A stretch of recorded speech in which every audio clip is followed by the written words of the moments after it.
바로 응답의 자리입니다. 할렐루야. 이 자리가 바로 응답의 자리입니다. 하나님의 거룩한 종들이 모인 이 처소, 그리고 하나님의 귀한 달란트를 받으신 여러분, 이 자리가 정말 응답의 처소입니다. 주님을 향한 예배가 있는 곳에 그분의 모든 능력이 우리와 함께하기를 주님의 이름으로 축원드립니다.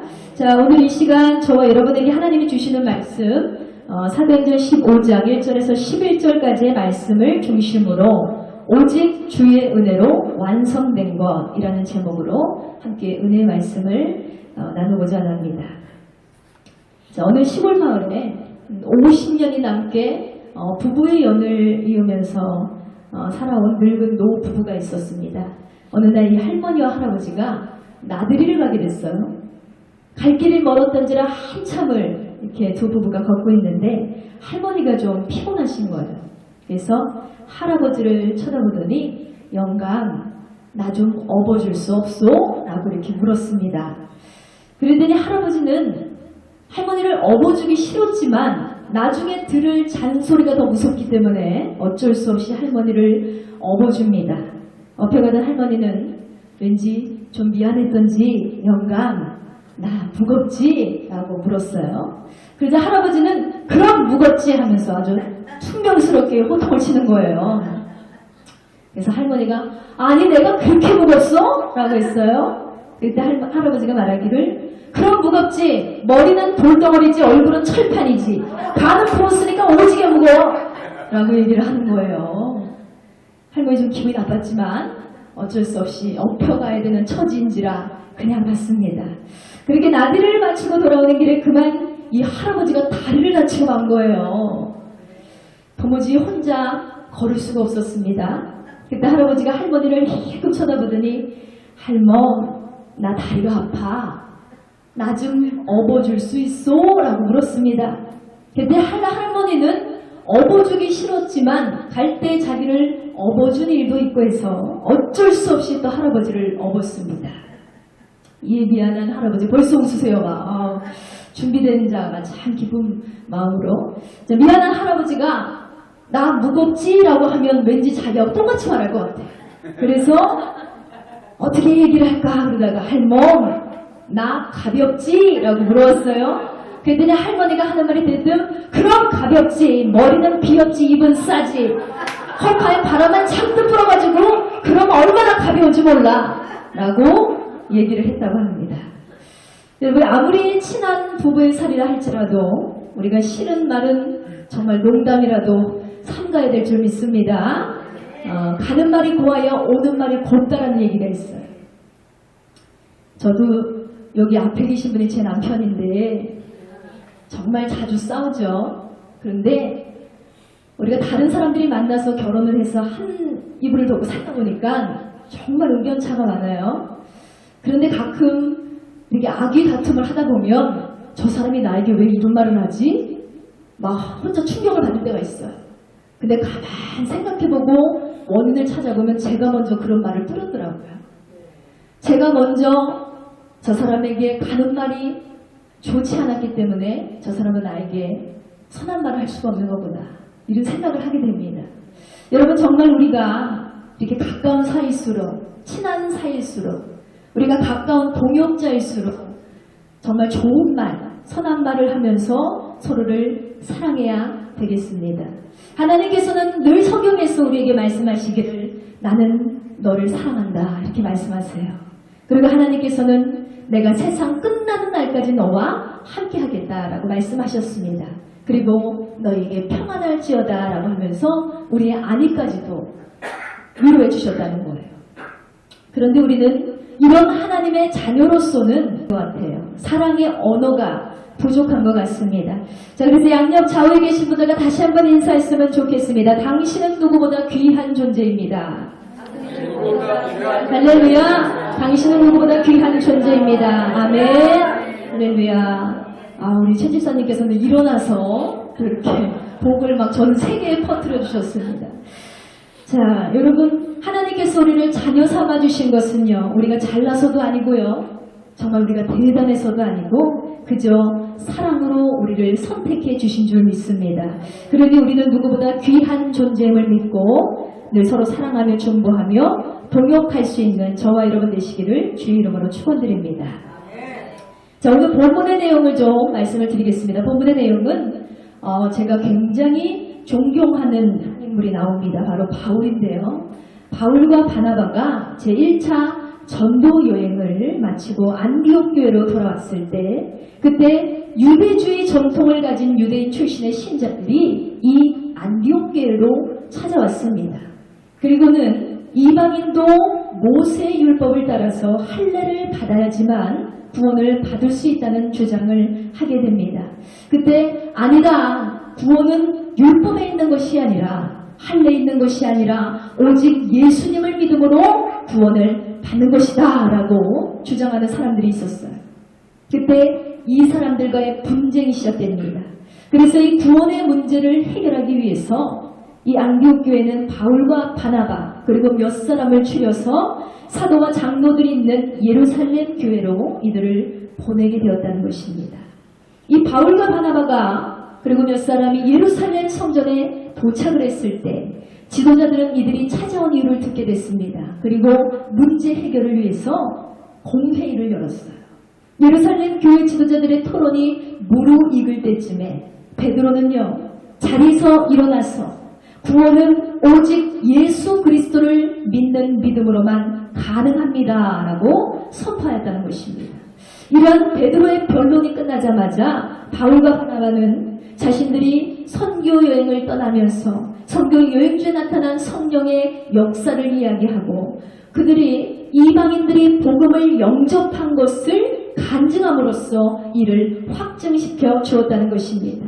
자, 이러한 내용의 본문을 통해서 우리가 꼭 집어서 확인해야 될 것은 무엇입니까? 바로 구원은 율법에 있는 것이 아니라 예수 그리스도의 은혜로 있는 것이다. 할렐루야!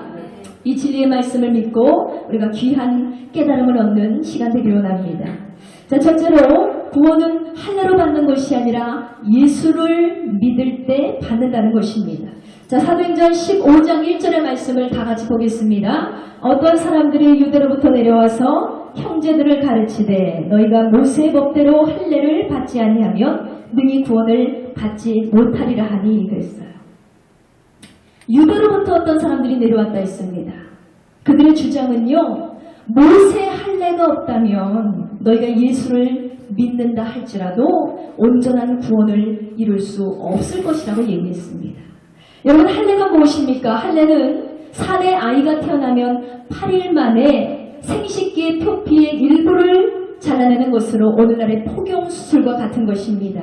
그런데 이것은 당시에 하나님의 언약의 백성들이 행하는 율법이었기 때문에 이스라엘 백성들은 누구나 이것을 철저하게 지키던 때였다는 것입니다. 창세기 17장에 보면 아브라함과 하나님 사이에 할례로 인해서 언약이 맺어지는 것을 볼 수 있습니다. 그 이후로부터 이스라엘 백성들은 모두 이것을 지키며 살아왔다는 것입니다. 그런데 여러분, 신약 성경으로 가서 신약 시대로부터 얘기가 달라지잖아요. 판이 바뀌게 됩니다. 더 이상 율법으로 구원이 아니라 더 이상 할례로 인한 구원이 아니라 뭡니까? 예수님이 이 땅에 오심으로 말미암아 예수 믿음으로 우리는 온전한 구원을 이루게 되었음을 믿습니다. 이 할례 행위로 백성들이 구원을 받는 것이 아니라 예수님으로 인한 것인데 유대인들은 이것을 잘 인지하지 못하는 거예요. 깨닫지 못하고 지혜가 부족했습니다. 은혜가 없었습니다. 그래서 이들이 주장하는 것은 무엇입니까? 여전히 예수가 아니라 할례로 인해서만 구원을 받을 수 있다고 주장을 하는 거예요. 그래서 이들의 엉뚱한 주장과 변론을 하게 된 바울과 바나바가 이 문제를 해결하기 위해서 예루살렘 교회로 찾아갔다는 것입니다. 성도 여러분, 이 땅을 살아가는 그리스도인으로서 우리가 양보해야 할 것은 양보하는 것이 좋습니다. 우리가 양보할 수 있다면 정말 많은 것을 양보하며 살아가는 것이 은혜임을 믿으시기 바랍니다. 그런데 여러분, 우리가 양보해야 될 것이 뭐예요? 내가 얻을 유익을 여러분 양보하시기 바랍니다. 내게 먹을 것, 내가 입을 것, 내가 쓸 것, 내 유익한 모든 것들 할 수 있는 한 여러분이 많이 양보하시고 많이 베푸시고 많이 나누시길 바랍니다. 그것이 하나님의 뜻이라는 거예요. 그런데요, 교회의 화평을 위해서라도 우리가 모든 것을 양보할 수 있어야 됩니다. 그러나 성도로서 우리가 절대로 양보해서 안 될 것이 있어요. 그것이 뭐냐? 바로 복음의 진리입니다. 복음의 진리만큼은 우리가 절대로 양보해서도 안 되고 뒤로 물러가서도 안 된다는 것입니다. 여러분, 구원은 어디서부터 왔습니까? 어쩌다 우리가 구원받은 자녀가 되었습니까? 이 모든 것은 다 주님의 은혜라는 것입니다. 주 예수 그리스도께서 우리를 대신해서 흘리신 피와 찢기신 그 살로 인해서 우리에게 영생의 문이 열렸음을 믿으시기 바랍니다. 오직 주 예수 그리스도를 믿음으로 우리는 하나님 아버지께로 갈 수 있는 길이 열렸다는 것입니다. 믿으시면 아멘. 할렐루야. 더 크게 아멘 하겠습니다. 할렐루야. 우리 모두는 훗날 천국에서 만나게 될 줄 믿습니다. 여러분, 온전히 이 믿음을 지켜야 돼요. 그리고 여기 계신 분들은 거의 다 주의 종들이기 때문에 뭐 안 들어도 아시는 거지만 이것을 우리는 반드시 성도들에게 가르쳐 줘야 됩니다. 구원에 대한 확신이 없는 성도들이 있어요. 구원에 대한 어떤 감격이 없는 성도들이 있습니다. 그들에게 반드시 예수 그리스도만이 구원이고 복음이고 살아있는 생명이라는 사실을 우리는 철저히 가르쳐낼 줄 믿습니다. 그런데 할례가 구원과 무슨 상관이 있을까요? 갈라디아서 5장 2절에서 4절 말씀에 보니 보라, 나 바울은 너희에게 말하노니 너희가 만일 할례를 받으면 그리스도께서 너희에게 아무 유익이 없느니라. 내가 할례를 받는 각 사람에게 다시 증언하노니 그는 율법 전체를 행한 의무를 가진 자라. 율법 안에 의롭다 하심을 얻으려 하는 너희는 그리스도에게서 끊어지고 은혜에서 떨어진 자로다 했습니다. 여러분, 정말 무서운 말씀이에요. 정말 무서운 말씀. 만약에 오직 할례만이 구원이라고 주장을 한다면 이것은 곧 무엇입니까? 율법이 구원이라는 뜻인데, 그렇게 된다면 여러분, 율법 전체를 지켜야 돼요. 우리가 할례만 율법이 아니잖아요. 성경에 나와 있는 하나님의 율법은 너무나 많습니다. 헤아릴 수 없이 많습니다. 그런데 이것만 지키자고 하자면 앞뒤가 안 맞는 거예요. 그런데 인간 중에 단 한 사람이라도 이 율법을 온전히 다 지키며 살아가는 사람은 없다는 것입니다. 사랑하는 여러분, 우리는 오직 예수 그리스도로 말미암아 구원을 받았음을 믿습니다. 그런데 예수님 대신에 할례를 주장하게 된다면, 율법만을 주장하게 된다면 예수님이 주시는 구원과 상관없는 사람이 된다는 거예요. 당시 이 안디옥 교회는요, 믿음과 할례, 이 양쪽의 주장이 아주 팽팽하게 맞서게 됩니다. 도무지 결론이 나지 않으니까 오죽하면 안디옥 교회에서 예루살렘 성전으로 가서 거기에서 사도들과 장로들과 함께 토의를 해서 이 문제를 해결해 오라고 바울과 바나바를 보내게 되었다는 것입니다. 자, 3절 말씀 봅니다. 3절에 보면 그들이 교회의 전송을 받고 베니게와 사마리아로 다니며 이방인들이 죽게 돌아온 일을 말하여 형제들을 다 크게 기쁘게 하더라 했어요. 여러분, 이들이 바울과 바나바가 전도 여행을 이렇게 떠나게 되면서 그들이 성령의 역사를 많이 경험하게 되었습니다. 그리고 이방인들이 주님을 믿고 주님을 따르는 백성이 되는 것을 많이 목격하게 됐어요. 그래서 이 이야기를 이들에게 막 전해줬어요. 그랬더니 이들이 듣는 것만으로도 기쁨이 됐다고 했어요. 누군가가 구원을 받는다는 소식, 누군가가 하나님의 자녀가 되었다는 소식을 들은 것만으로도 이들이 마음이 크게 기뻐했다고 했습니다. 여러분들은 예수 믿는 자들이 점점 늘어날 때 어떠십니까? 마음에 기쁨이 있으십니까? 여러분의 교회가 날로 부흥하고 여러분의 교회에 새 신자가 왔을 때 여러분 어떤 마음이에요? 막 텃세를 부리려고 가슴이 눈을 뜨고 저거 어디서 왔나, 몇 살인가, 나보다 이쁜데, 그런 거 아니죠. 우리는 어때요? 구원받는 성도들이 늘어납니다. 하나님의 나라가 확장되고 있구나. 너무나 기쁘지 않으십니까, 여러분? 기쁘셔야 돼요. 지금 얼굴들이 다 아주 우중충하신 게 시간은 가고 설교는 길어지고 다 아는 내용인데, 그렇죠? 여러분, 그렇지만 아주 중요한 메시지입니다.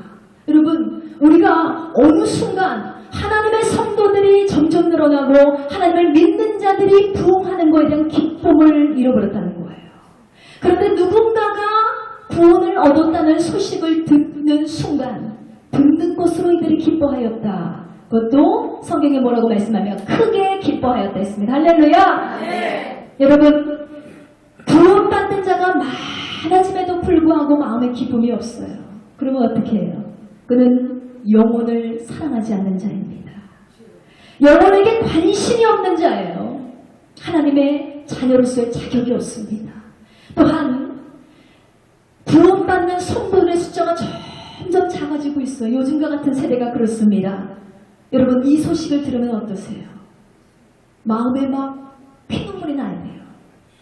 구원받는 성도들이 점점 사라지고요. 교회의 숫자가 점점 사라지고요. 청년들이 점점 교회에서 갈 곳을 잃어버리고 있습니다. 여러분, 이것을 들었을 때 어떠십니까? 애통하는 마음으로 그들을 위해서 기도해야 될 줄 믿습니다. 더욱더 불철주야로 기도하며 더욱더 나가서 우리는 복음을 증거해야 된다는 거예요. 그런데 여전히 구원받는 숫자가 늘어나든지 줄어들든지 관심이 없어. 이런 자는 어떤 자예요? 영혼을 사랑하는 마음이 없는 자예요. 영혼에 대한 마음이 조금도 없는 자인 것입니다. 여러분, 하나님의 가장 큰 기쁨이 무엇인 줄 아십니까? 여러분이 잘 먹고 잘 사는 것 하나님의 큰 기쁨이 됩니다. 그러나 하나님의 가장 큰 기쁨은 바로 천국의 백성들이 늘어나는 것입니다.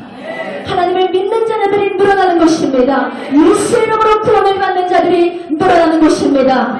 천국의 확장을 하나님은 가장 기뻐하신 줄 믿습니다. 누가복음 14장 23절에 보면 주인이 종에게 이르되 길과 산으로 가서 사람을 강권하여 데려다가 내 집을 채우라 말씀하셨습니다. 할렐루야! 여러분, 다음 주에는 한 사람씩 데려오실 것 같아요. 왠지 아멘을 우리 사모님 굉장히 크게 하셨어요. 예, 명동에 여기 이제 큰일 났어요. 다 체포되어 옵니다. 여러분, 예배의 자리로 그들을 이끌어 나왔습니다. 바로 주님의 자리를 채우는 것, 주님의 집을 채우는 것이 마땅한 우리의 사명인 줄 믿으시기 바랍니다. 여러분, 복음의 본질이 무엇입니까? 바로 우리가 주 예수를 믿음으로 그의 제자가 됐어요. 그리고 제자된 우리로 하여금 이 땅에 죽어가는 많은 사람들에게 예수님을 소개합니다. 그러면 그들이 제자가 되는 것입니다. 할렐루야! 이것이 주의 명령이자 반드시 우리가 행하며 나아가야 될 사명임을 기억하시기 바랍니다. 율법은요, 그저 지켜 행함으로 우리를 악한 유혹에서 멀어지게 만들어줍니다. 그리고 율법을 지키면 하나님의 상급을 받고 복을 얻고 잘 되는 인생을 살아갈 수 있습니다. 그러나 결코 율법만으로 구원을 완성할 수 없다는 거예요. 영원한 생명을 얻는 길은 오직 주 예수 그리스도와 저와 여러분에게 필요하다는 사실을 기억하시기 바랍니다. 자, 본문으로 돌아갔어요. 드디어 바울과 바나바가 예루살렘 성전에 도착을 했습니다. 그러자 이 바리새인으로서 예수를 믿는 어떤 사람이 이들을 향해서 변론을 시작했어요. 본문 5절에 보세요. 5절의 말씀에 바리새파 중에 어떤 사람이 일어나 말하되 이방인에게 할례를 행하고 모세의 율법을 지키라 명하는 것이 마땅하다 하니라 그랬습니다. 여러분, 예루살렘 교회 안에는 여전히 이방인에 대한 편견이 굉장히 많았습니다. 자신들은 아브라함의 자손이고요, 하나님의 택한 민족이라는 자부심이 있거든요, 유대인들에게는. 그런데 우리가 구원받는 것은 당연하다, 마땅하다. 하나님은 우리를 선택하셨기 때문에, 우리가 그 믿음의 조상 아브라함의 대후손들이기 때문에 우리는 구원받는 것이 마땅한 거야. 그런데 이방인들, 혼혈민족, 너희는 아니야. 너희는 구원받을 자격이 없어. 사실은 이들에게 편견이 있었기 때문에 이방인에 대해서 유독 모세의 율법을 강조하면서 그들이 구원받는 것을 꺼려했던 것을 볼 수 있습니다. 여러분, 우리 역시 우리도 사람에 대한 편견을 가질 때가 굉장히 많습니다. 아, 저 사람이 무슨 예수를 믿겠어? 아휴, 저 사람 저 성격 갖고 절대로 예수 믿고 구원받을 수가 없어. 우리가 판단을 해버려요. 저 사람은 아무리 얘기해도 분명히 예수를 믿지 않을 거야. 내 스스로 결론을 내려버리고 절대로 전도하지 않습니다. 여러분, 이것은 하늘나라의 확장을 막는 성령 회방죄에 해당한다는 거예요. 여러분 잘 아셔야 됩니다. 이것이 바로 우리의 편견으로부터 시작됨을 기억하시기 바랍니다. 여러분, 저와 여러분 모두가 편견을 버리게 되길 원합니다. 다 같이 선포합니다. 편견을 버리자. 할렐루야. 나나 좀 잘 돼야지 우리가 누구를 판단할 수 있겠습니까? 나도 천국 갈까 두려운데 우리가 누구를 판단하고 누구를 해석하고 누구를 우리가 함부로 얘기할 수 있을까요? 누구든지 여러분, 우리는 교회를 나오게 해야 돼요. 누구든지 구원을 받도록 우리가 전도에 애쓰고 힘써야 될 줄 믿습니다. 예수님은요, 인류의 구원을 위해서 우리의 죄를 몽땅 뒤집어 쓰셨어요. 그리고 십자가에 달려 돌아가심으로써 그분은 피를 철저하게 쏟으심으로 우리를 구원해 주셨다는 것입니다. 예수님의 그 희생이 없이는 우리 한 사람도 구원받을 자가 없다는 것입니다. 사망으로부터 우리는 벗어날 수 없습니다. 그런 우리가 누군가를 판단하고 있어요. 누군가에게 너는 예수 믿을 자격이 없다고, 너는 구원받을 자격이 없다고 손가락질하고 있습니다. 여러분, 성경에 보면 사도 바울도 변화가 되었습니다. 삭개오도 변화가 되었음을 믿으시기 바랍니다. 여러분 다 같이 선포합니다. 예수만 믿으면 누구나 변한다. 할렐루야. 예수만 믿으면 저와 변하게 될 줄 믿습니다. 이것이 바로 주님의 능력이요 힘이라는 거예요. 그러므로 구원은 절대 행위가 아닌, 율법이 아닌 예수 그리스도를 믿음으로 받는 축복임을 믿으시기 바랍니다. 자, 두 번째로 우리는 모두 동일하게 예수님의 은혜를 받은 자라는 거예요. 자, 본문 15장 6절의 말씀을 보겠습니다. 사도와 장로들이 이 일을 의논하러 모여, 이렇게 말씀하고 있어요. 여러분, 사도와 장로들이 모인 이유는요, 이 구원을 받기 위해서는 과연 예수님만 믿으면 되나, 아니면 할례를 받고 율법을 지키는 것이 마땅한 것인가, 이것을 논의하기 위해서 모였습니다. 모여서 많은 변론이 있었다고 했어요. 베드로는 예루살렘 초대교회의 최고의 지도자였잖아요. 그런데 이 문제에 대해서는 성급하게 자기의 견해를 제시하지 않았습니다. 무조건 자기의 견해를 따라오라고도 말하지 않았습니다. 아주 신중했다는 거예요. 그리고 공회의 안에서 많은 변론이 있은 후에야 드디어 베드로가 자리에서 일어났습니다. 본문 7절의 말씀에 보면 많은 변론이 있은 후에 베드로가 일어나 말하되, 형제들아, 너희도 알거니와 하나님이 이방인들로 내 입에서 복음의 말씀을 들어 믿게 하려고 나를 택하시고 했어요. 할렐루야. 이 말씀은요, 우리에게 굉장히 중요한 한 가지 사실을 알려주고 있습니다. 여러분, 예수님을 믿는 것은 복음을 듣는 데서 생긴다는 것입니다. 믿으십니까? 듣는 데서 믿음이 생긴다. 그렇습니다.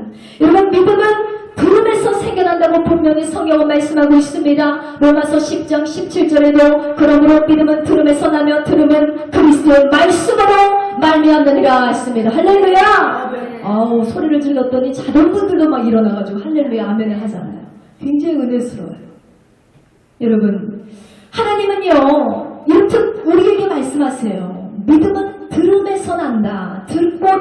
듣고 하나님의 말씀을 듣고 또 듣고 하나님의 말씀을 우리의 가슴에 새기고 우리의 생각에 새기고 우리의 생활에 새기고 하나님의 말씀을 접목해야 우리는 믿음으로 성장하게 될 줄 믿습니다.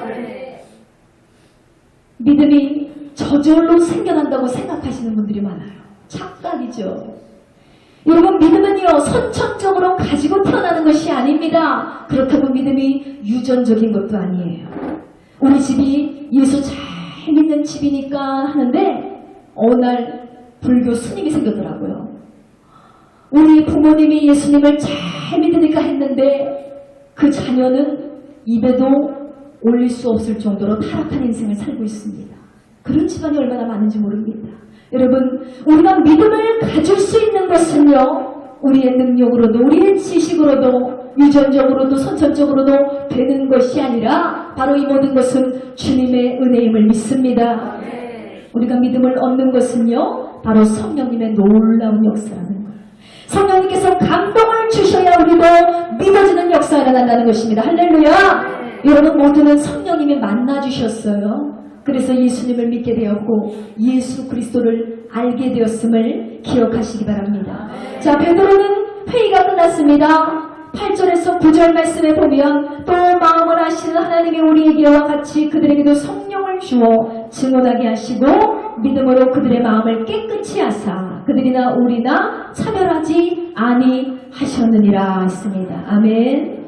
하나님은 이미 이방인들에게 성령을 주셨어요. 할례를 받지 않았음에도 불구하고 그들이 성령을 체험했다. 구원받기 위해서 이제는 다시 할례를 받을 필요가 없어졌습니다. 구원에 있어서 하나님께서는 유대인이든 이방인이든 분간없이 사랑해 주셨다는 것입니다. 누구든지 믿기만 하면 구원을 받는다는 것입니다. 할렐루야! 바로 우리가 믿는 여호와 하나님은요, 차별하지 않으세요. 차별하지 않으시는 좋으신 하나님. 우리 누구나 차별하지 않고 우리 누구나 하나님께서는 구별하지 않고 그저 사랑해 주시는 하나님. 그분께서 저와 여러분, 저 세계에 있는 모든 인류를 하나님이 극진히 사랑하셨음을 여러분 기억하시기 바랍니다. 본문 9절 말씀에 보면 믿음으로 그들의 마음을 깨끗이 하사 그랬어요. 마음을 깨끗이 하사, 이 말은요, 여러분 죄가 없다는 뜻이 아니에요. 죄가 있으면 구원을 받지 못합니다. 구원을 받기 위해서는 반드시 죄의 문제가 해결돼야 된다는 거예요. 그래서 예수님께서 이 땅에 오셔서 십자가에서 고통을 당하시고 우리의 죄의 문제를 모두 해결해 주셨음을 믿습니다. 베드로는요, 율법이 그들의 마음을 깨끗게 하였다라고 하지 않았어요. 오직 예수님을 믿음으로 그들이 깨끗게 되었다 했습니다. 할렐루야! 우리 모두는 예수를 믿음으로 깨끗함을 받은 줄 믿습니다. 여러분, 예수님 믿는 것 외에 우리가 죄로부터 벗어나는 길은 없어요. 죄로부터 깨끗해질 길이 없습니다. 오직 예수 그리스도가 우리의 머리부터 발끝까지 보혈의 피를 담가주셔서 우리가 죄에서 자유를 얻게 될 줄 믿습니다. 아멘. 베드로는요, 이미 오래전부터 이 사실을 강조해왔습니다. 사도행전 4장 12절의 말씀에 보면 다른 이로서는 구원을 받을 수 없으니 천하 사람 중에 구원을 받을 만한 다른 이름을 우리에게 주신 일이 없음이라 하셨더라 했습니다. 할렐루야! 예수님 외에 다른 이름으로 우리에게 구원을 허락하지 않으셨어요. 주신 적이 없대요. 우리 예수님께서도 말씀하십니다. 요한복음 14장 6절에 보면 예수께서 이르시되 내가 곧 길이요 진리요 생명이니 나를 말리지 않고서는 아버지께로 올 자가 없느니라 했습니다. 할렐루야! 예수님을 거치지 않고서는, 예수님을 통하지 않고서는, 예수님의 통로가 아니고서는 우리는 건짐을 받을 수가 없다는 거예요. 하나님 아버지께로 가는 길은요, 여러분 율법이 아닙니다. 할례가 아닙니다. 오직 주 예수를 통해서만 갈 수 있음을 기억하시기 바랍니다. 어떤 사람들은요, 그 좋은 천국을 가는데 선한 일을 많이 해야지만 천국에 갈 수 있다고 착각하고 있습니다. 아니죠? 아니죠? 아니야 막 그러세요. 구원받기 위해서 우리가 해야 할 일은 사실은 아무것도 없어요. 구원은 그저 하나님이 거저주신 선물이라는 것입니다. 우리의 행위로는요, 상급을 받고 복을 얻는 것입니다. 그러나 구원은 오직 한 가지, 그 조건은 예수님을 믿는 데 있다는 것입니다. 본문 10절의 말씀 다 왔어요. 여러분 이제 10절 11절하고 끝나요. 아우 기분이 좋아졌습니다. 자, 본문 10절의 말씀을 보십시오. 그런데 지금 너희가 어찌하여 하나님을 시험하여 우리 조상과 우리 동문이 매지 못하던 멍에를 제자들의 목에 매려 하느냐 그랬어요. 베드로는요, 하나님을 왜 시험하냐고 얘기하는 거예요. 너희가 하나님을 왜 시험하니?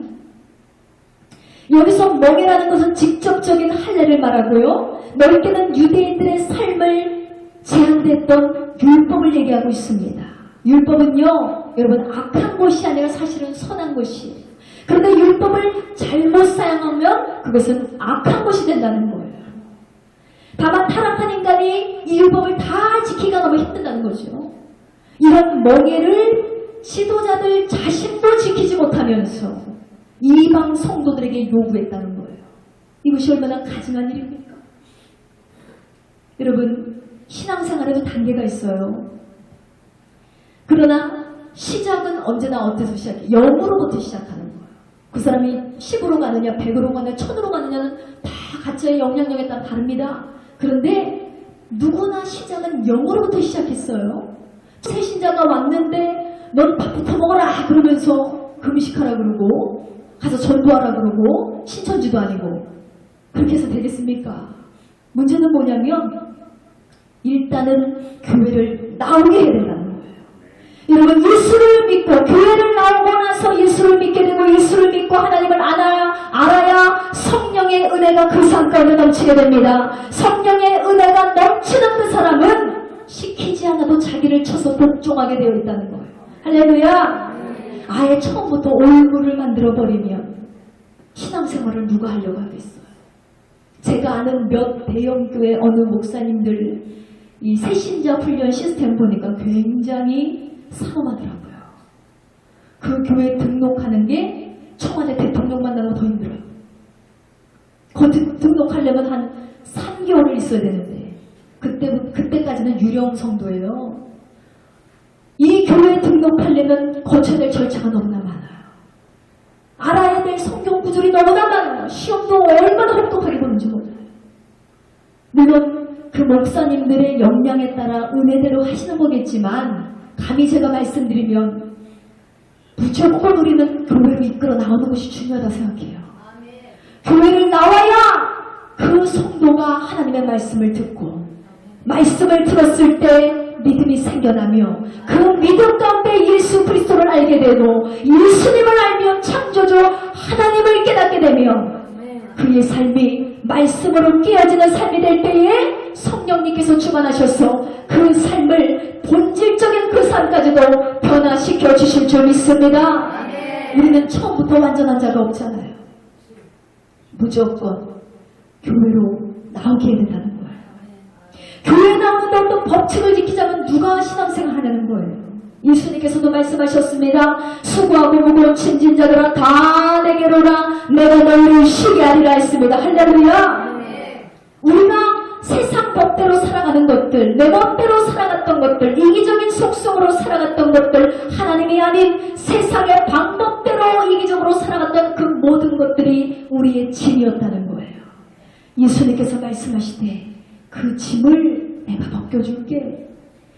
그 짐을 들고 너는 나에게로 오라고 말씀하셨잖아요. 수고하고 무거운 짐자들아 다 내게로 오라. 그런데 요즘 교회들은 짐을 벗고 오세요. 감히 어떻게 술을 먹으면서 교회 올 수 있습니까? 담배를 태우시면서 교회 나오셨습니까? 정죄하고 비방하고 조롱하고 있어요. 제가 전에 어떤 교회를 갔는데 우리 교회가 굉장히 작은 개척교회라 제가 아주 성령의 뜨거운 불을 받았을 때 25살 때였는데 친구를 교회로 전도한 적이 있어요. 근데 그 친구네 집에서 가까운 교회로 제가 인도했습니다. 교통 상황에서 말이 많기 때문에 일단 니네 집 앞으로 가자 해가지고 큰 교회를 들고 왔어요. 근데 그 교회에서 이제 청년들의 찬양 집회가 이렇게 이루어지고 있는데 청년들 찬양 집회는 시간이 늦기 때문에 저희 교회 예배를 끝나고 제가 5시 예배를 그 교회에 친구를 끌고 왔습니다. 처음 교회 나와서 이 친구가 ጭ빛ጭ빛하고 뭔가 2단 집단 같고 갑자기 불러불러 하니까 이상한 거예요. 가뜩이나 이상한데 앉아있는 것도 얼마나 은혜스러워요. 그런데 거기에서 가자마자 등록을 시켜요. 그리고 거기에 구역장이라는 분이 오셔서 다 끝난 다음에 얘기를 좀 하자고 하면서 제 친구한테 이렇게 말하는 거예요. 아니 당신은 오셨으면 다른 청년들이 찬양할 때 손 들고 일어나서 박수 치는 거 못 봤습니까? 일어나서 박수 쳐야지요. 손 들고 찬양해야지요. 그래야 하나님이 기뻐하시는데 어떻게 해서 그 자리에 건방지게 앉아있냐고 얘기를 하는 거예요. 전 뒤로 넘어가는 줄 알았어요. 제가 그때 전도사 때였는데 아니 이 사람이 여기서 제가 전도사고 어쩌고저쩌고 얘기할 수 없어요. 저는 이 친구를 여기 심어주는 것이 목적이었기 때문에 제가 밝히지 않고 그냥 청년으로 갔거든요. 저도 등록한다고 막. 근데 너무 여기서 막 혈기가 나는 거예요. 하나님의 귀한 자녀가 믿지 않고 세상에 온갖 때가 묻은 한 자녀가 어쩌다 발걸음이 교회를 향했어요. 그 자체가 은혜와 감동이고 축복이고 은총인데 거기다 대놓고 손들고 기도하지 않았다고, 손들고 박수치고 찬양하지 않았다는 이유로 이 친구를 모든 청년들 앞에서 핀잔을 주는데 너무 가슴이 아프더라고요. 영혼에 대한 사랑이 없구나. 영혼에 대한 애절한 마음이 없구나. 우리 같은 개척교는 영혼 한 사람이 들어오면 아주 그냥 대통령 카카오시더니 어서 오십시오 막 하고 막 허리가 막 잘라져라 기도하고 그러는데, 인사하고 그러는데 막 물은 여기까지 떠다 바치고 그러는데 성도들이 너무 많거든요. 청년들이 오지 말라 그래도 와요. 바글바글합니다. 그러니 영혼에 대한 애절한 사랑이 없는 거예요.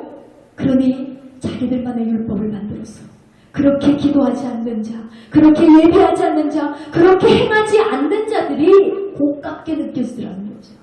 여러분, 참으로 안타까운 현실입니다. 저와 여러분은 제한을 두지 않았으면 좋겠습니다. 우리의 성도들이, 우리의 하나님의 자녀들이, 잃어버린 영혼들이 우리 교회로 들어온다면 누구나 환영하고 정말 탕자를 맞이한 아버지의 심령으로 우리는 맨발로 나가서 그들을 품에 안아야 될 줄 믿습니다. 교회에 나오는 사람들에게요, 평안을 주고 기쁨을 주고 소망을 주고 안위를 주고 사랑을 주는 것이 바로 우리의 의무라는 거예요. 여러분, 이것도 우리가 할 수 있는 게 아니죠.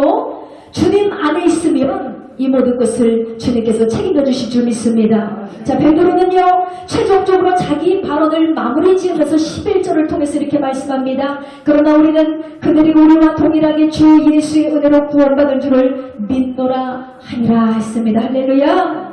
여러분, 말씀의 결론을 맺습니다. 굉장히 마음이 편해지죠. 말씀의 결론이 이제 시작됐어요.